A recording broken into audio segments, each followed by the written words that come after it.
Cette année, on a décidé vraiment d'aller avec quelque chose de beaucoup plus ludique comme expérience avec les œuvres de Pierre Ayotte, qui est un artiste québécois contemporain qui a travaillé sur 3-4 décennies, des années 60 aux années 90. Un travail qui est très associé quand même au pop art, entre autres choses, donc quelque chose de figuratif par rapport aux deux premières éditions où on était dans l'abstraction.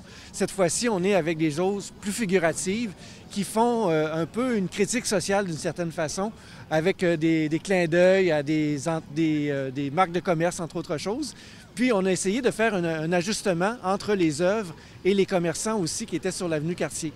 Donc, à titre d'exemple, on a des coussins avec un logo de la BAT 50 qui est une des œuvres de Pierre Ayotte qu'on a installé tout près d'un bistrot. On a fait la même chose avec des cintres qu'on a installés proche d'un nettoyeur. Donc, l'idée, c'était de faire des petits clins d'œil comme ça entre les commerçants et les œuvres d'art. On a voulu ajouter l'expérience sonore à l'expérience visuelle.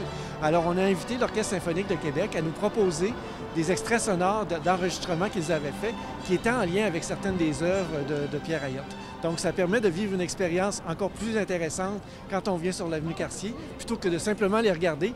Il faut faire le parcours, se promener et pouvoir donc vivre cette expérience-là qui va être double cette fois-ci.